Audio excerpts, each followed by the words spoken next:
Hello everyone, I'm your hostess with the mostest 8-second gaming. In today's video, we have to talk about Season 26 because it's right around the corner and we're starting to get some early information being leaked, and I cannot tell you guys how excited I am for this next season because this might save Ranked altogether. Now, just quickly before we actually start talking about it, if you guys like this type of video and you want to see more in the future, please hit the like, subscribe button. It really does help my channel out a lot. But with that being said, we can actually jump into the ranked stuff now. And for Season 26, the first thing we got to talk about is obviously the map ranked rotation, because the maps have to be good in order for it to be a good ranked season. And for this season, at the start of it, we're getting E-District, Broken Moon, and Stormpoint. Now, 2 out of the 3 maps, honestly, I could take it or leave it. E-District, I get that it's new, it's flashy, everybody seems to like it. Me, personally, I don't think it's a really good ranked map. I think it's a great map for pubs, but in my opinion, it's not a good ranked map. Maybe it'll grow on me the more that I play it, but who knows. And Broken Moon, I, again, just don't think it's that good of a ranked map. I actually don't even think it's a good pubs map either. There's so many issues with Broken Moon that it's just not fantastic. But I will tell you, I am excited for Stormpoint. Stormpoint, hands down, is the best ranked map. Is it a good pubs map? No, it's a little bit too big. But for ranked, it is perfect. And with the new changes that are coming in, Stormpoint is going to be even better next season. With some of the changes that we are seeing to how rank is going to work next season, some of these maps might actually grow on me. Maybe Broken Moon, maybe E-District will be a little bit better in my opinion, but that is going to be something that we're going to have to take a look at and see. Also coming in next season is potentially E-District Daylight version. Now, E-District is dark, it's a little bit gloomy, it's supposed to be that nightlife, vibrant type of feel, but next season, apparently we are getting a daylight version. So maybe you're going to be able to see people a little bit easier, maybe things are going to be a little bit different. I'm hoping it's going to be as colorful and exciting as old World's Edge used to be when it first came out. If we got kind of that feel going, I'd be very excited, and I actually like E-District a little bit more. In my opinion, it's a little bit too dark, and sometimes you actually can't see people because of the different skins that they could be wearing, so a daylight version could actually be a little bit better in my opinion. Now, that's the easy stuff covered because that's just the maps, but now we can actually start to get into all of the changes, and these are insane. First off, the dropship is removed and players will be dropped into random POIs. If you watch any ALGS or like EWC, something like that, you'll see how that would work. Basically, there's a dropship, like if you get revived, how you come out of the dropship like that, and your team just gets to go into their POI. Instead of having the dropship where everyone has to just pick and choose, and sometimes you're going to be contested by like 3, 4, even 5 teams, and sometimes if you're a solo queue player, your teammates take you to really bad spots.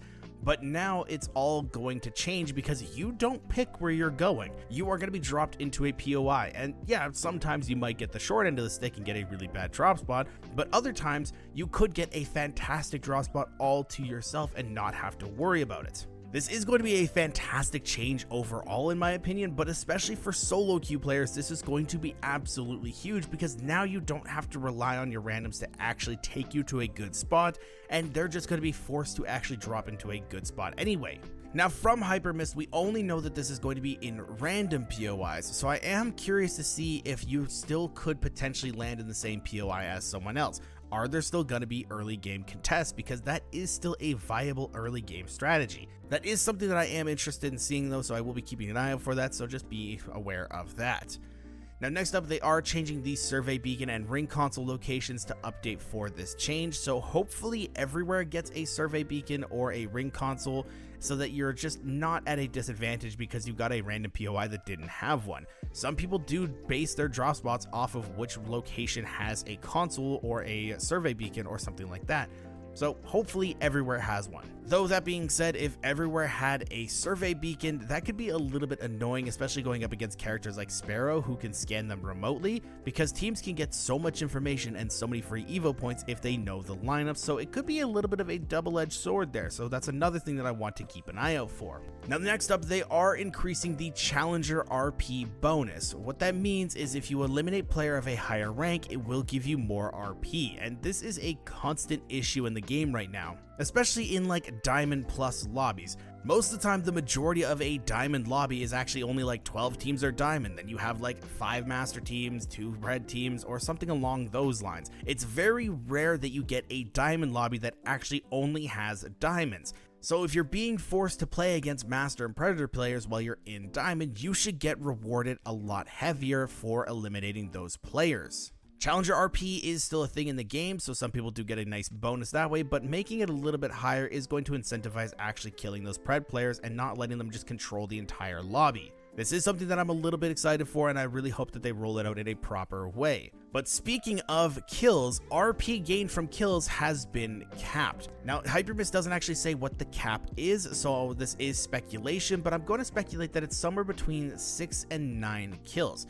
So having to kill 2 to 3 squads, I think, is a very solid number for ranked. Anything higher than that, and you're just lowering the quality of the lobby. Anything lower than that, and you're kind of coasting off of some different placement points and stuff like that. Having 9 KP is a very solid number. You don't need anything more than that. Having teams alive at endgame is what really makes ranked fun. If you watch ALGS, if you watch anything competitive, you'll see that there's so many teams alive, and it makes the game so exciting. And all the way back in Season 2 when ranked first came out, you really didn't focus on kills all that much. You focused on your placement points. So end games were insane and they were so much fun. And I'm really hoping that we get back to that point instead of having like 6 teams alive by the time that round 1 closes, because that's not fun. Nobody likes that. But on the flip side of that, they are also making placement have way more priority. So you're going to be getting more points based off how long you survive in the game. And I'm assuming that top 5 streaks are going to be a little bit more weighted as well, if this is something that they're going to be more looking for people to do. And I can't tell you guys how excited I am for these 2 changes in particular. The RP being capped from kills and placement having way more priority. This is hopefully going to shift rank back towards more of a skillful playstyle, where you have to take all your different skills and put them together.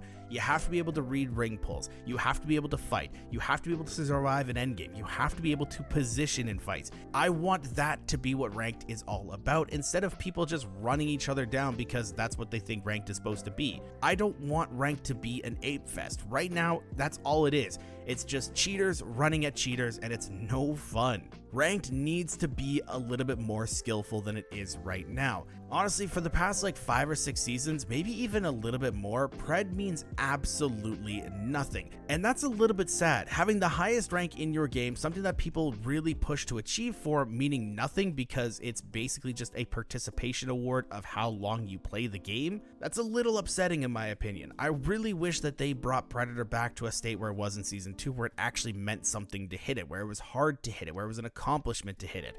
And even like Season 13, which I would still say is the hardest season to date, I really wish that they would bring it back to those states. I want rank to mean something. So these changes really look good on paper. Now do keep in mind that these are just leaks, but Hypermist is a very credible source. He's been right about basically everything that he talks about. So these are probably going to be coming into the game. If it's exactly what he's saying, that's up to the discretion of the devs. That's up in the air right now. So do take this with a slight grain of salt. But again, Hypermist is pretty credible. But let me know, what do you guys think about these changes in the comments down below? And if you guys want to stay up to date with the latest and greatest Apex Legends tips, tricks, and news, don't forget to smash the like and subscribe button. Thanks all for watching. Once again, I'm 8 Second Gaming. I'll see you guys in the next one.